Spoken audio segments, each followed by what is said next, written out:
My original review for this Quattroporte actually came out way back in 2019. It was very early in my Beards in Cars career, and it was only the second car I'd owned anyway, so I will freely admit there was some rose-tinted glasses going on there. But now with time, and of course having owned 2 more Quattroportes since then, well, that immediately tells you something about how much I love them, but also, why the thumbnail? Why am I changing my stance on one of my favourite cars from my favourite brand? Well, because Maseratis have a lot of horror stories around them. People seem terrified of owning them, and in some cases I'd say that's kind of justified. And to me, the biggest key of owning a Maserati and enjoying it is to know which one to choose. And although some owners of these cars, sometimes called the DuoSelect, sometimes called the F1, there are a number of names, sometimes even a Cambiocorsa, these are the cars which, simply put, as a Maserati superfan, I would say you should not buy. Or at least, for most of you watching this, you shouldn't buy. See, it comes down to what you want from the car, and this is where I can understand where some people are coming from who do defend them. Now, what are the pros and cons? Simply put, the 2 that I've owned since this car were both facelift models, from like 2008 to 2013 or so, with the ZF gearbox. Same gearbox as a Jag XK, a Rolls-Royce Phantom, a number of others too, a conventional automatic with paddles. See, these cars don't have an automatic at all. It's an automated manual, so it has a clutch, it just doesn't have a clutch pedal, and for those who don't know, unless you use those paddles exclusively, it will eat its own clutch, and it will take as little as 20,000 miles to do it. So on the one hand, you could say, well, that's fine, I'll just use the paddles all the time, that sounds like a lot of fun. I mean, I'm driving basically a Ferrari engine car with 4 doors, why wouldn't I want to use the paddles? Well, that's my inherent problem with these. See, it's a flawed car by design. On the surface, the idea of a 4-door supercar sounds great, but then when you actually drive one, especially like an executive GT spec, which is more about the comfort, well, now it just doesn't make any sense. This car doesn't need dry sump lubrication. It doesn't need a clutched, auto, hybrid, weird Frankenstein gearbox that is more suited to a sports car. It doesn't need these things. It certainly doesn't need to roll backwards in traffic because it has an F1 brake system. Who was ever asking for that from a limo, which is this car's main purpose? See, in a sports car, I have no issue with that. If this were a Gran Sport, a 4200, 3200, that's fine. But it isn't. It's a luxury executive car, and having those things just doesn't make sense.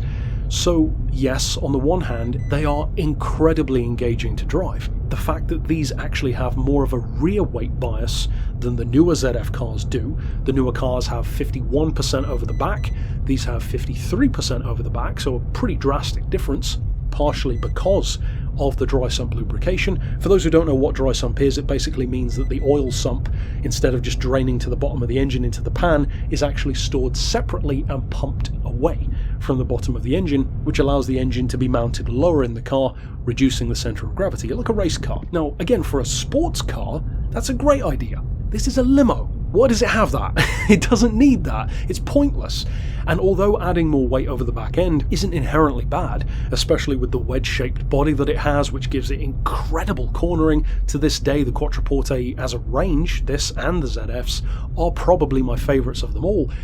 There's just something inherently flawed to me about these cars. I only owned mine for 2 months. After those 2 months, I literally went to leave my driveway one day, tried to put it into reverse, it for some reason wouldn't. I didn't think anything of it, so I thought, I'll just put it in neutral and let it roll back instead. That was a big mistake, because now that I rolled back across 2 lanes, it wouldn't go into drive or reverse, and I was stuck blocking the entire road. Thankfully, other people came out of their cars and helped me push it back up, but the fact remained, the car just had whatever issue. They're known for their F1 pump going, they're known for a variety of transmission-related issues, and those issues, because of being a predominantly handcrafted baby Ferrari in effect, well, of course they're not going to be simple. Of course it's more specialised. Of course it's going to have 4-figure prices to fix. And when, for full exposure, I only paid $7,500 to begin with, which certainly wasn't an uncommon price for one of these in 2019, well, it just kind of adds up against the car. Now, some of you will probably just end the video before I've even got to this point thinking, well, it doesn't even sound like it's worth the trouble. That's the problem though. See, these cars are worth the trouble, but only for a really specific kind of buyer. If you are like me and you love Maseratis, you always wanted one, and you actually need a car that you can rely on and use as a daily driver, which is exactly what I do with my current one, a dark green 2008.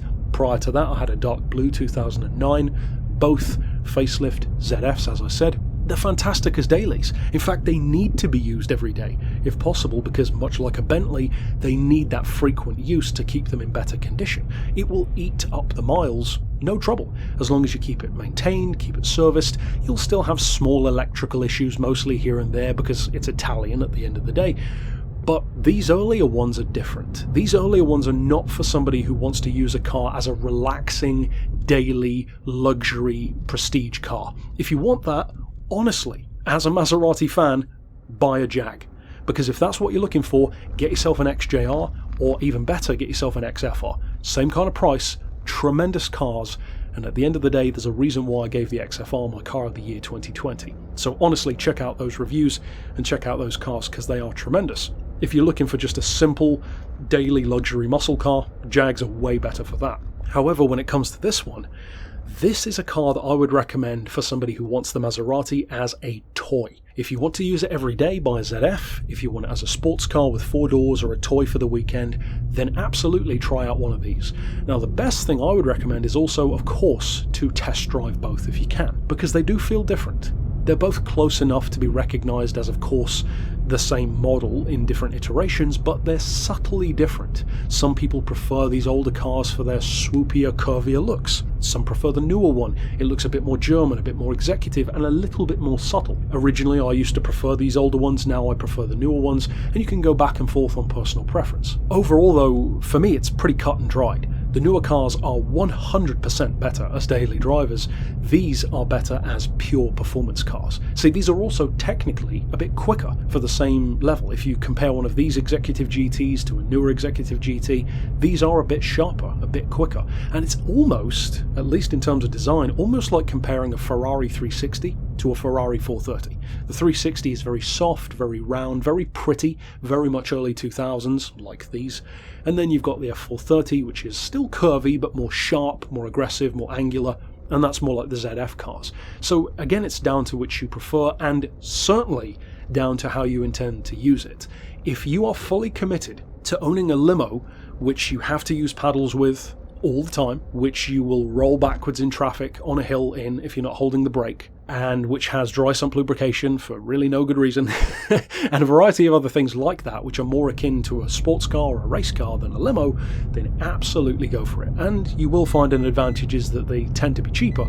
There's a reason for that. But if you want a car that you can use every day, that's comfortable, simpler, and honestly feels shockingly well put together for a company that has so much fear surrounding it when it comes to reliability, I can honestly say, when I owned even this one that I only had for 2 months, it was still as reliable as the Bentley I had, which also only lasted 2 months, except I paid more than double the price for the Bentley. Then if you compare the second one I had, the 2009, well, in the 5 months I had that, should have never got rid of it, I actually traded it for the Bentley, that one was more reliable in those 5 months than my Jag XKR was in the same 5-month period, and I ended up having the Jag for 7 months. The Jag was great, but it still had a larger issue, which was corroded brake lines due to its mileage and salt on the road. Then if you compare the one that I've got now, the only issue I've really had with it, at least at the time of recording this, is it needs a new solenoid for the fuel cap release door button. Kind of pointless button to have in the first place. There's nothing wrong with the cable in my opinion, but like I said, pointless little Italian electrics that they had to add for whatever reason. But the fact remains, Maseratis are fantastic cars. You have to know though which one to buy. And if you insist on having a DuoSelect, an F1, a Cambiocorsa, whatever you want to call it, and if you are somebody who owns one and fiercely defends it, I'm not knocking you for your choice. I had one. I love Maserati. I get it, trust me. And if you do prefer the way they drive, if you do prefer the performance, all the power to you. But you have to know what you're getting into. And that is what I really wanted to get across in this review. It's all about what you need from the car and knowing the risks associated with them. So to get ahead of one question that you might ask down below, as somebody who has owned multiple Maseratis, who's driven even more than the ones that I'm talking about, including GranTurismos, etc., and 4200s, which one should you get? You know, what's the best kind of Maserati to buy if you want to avoid the horror stories? Honestly, 2008 to 2013. Any GranTurismo, any Quattroporte from in that time, 4.2, 4.7, Standard, S, Executive, GTS, all of those are Maserati's best work, in my opinion. After that, they started to go more to the Chrysler stuff, like the Ghibli. Before that, they had the awful gearboxes, in my opinion. That window of 08 to 13 is pretty spot on. And there's also an interesting little middle ground, which some people fiercely defend, and I can kind of understand why, which is the visual early model, like around 2007, right when they transitioned. You can get the earlier shape, but it's also fitted with the newer ZF.